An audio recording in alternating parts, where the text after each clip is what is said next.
Hello everyone, welcome to my YouTube channel, and in this video I'm going to show you how to fix graphics card not detecting in your Windows. So I'm going to show you 3 steps how to fix the problem. So first of all, go to the search option here, and here just type system configuration. Here, go there and open it, and make sure you select the normal setup, and after that click apply and click OK.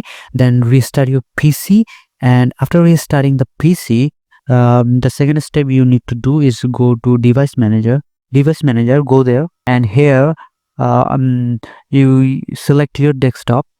My desktop name is this one, and select action and select scan for hardware changes.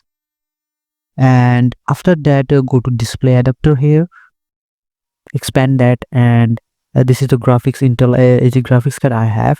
I'm gonna right click it and click update driver here, and click search automatically for drivers. I'm gonna make sure that the base driver for my device is already installed, and after that I will close it. And the third step you can do, go to your browser. I'm gonna give all this link to the description. This is for the Intel graphics driver.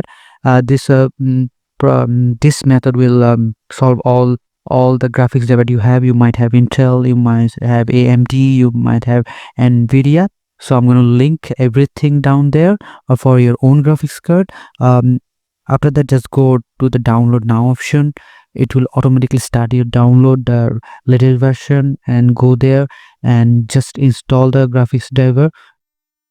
If just install the latest graphics driver by double clicking, and I already told you that a different PC have different graphics driver. So for me it's Intel, for other you might have AMD or you might have Nvidia.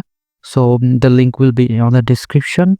Install anyway. This is just the Microsoft store verification process, and just select accept and install. It will start. Select yes, and the installation is started your PC. So this is the video. I hope this is a helpful video for you guys, and I'll catch you on the next one.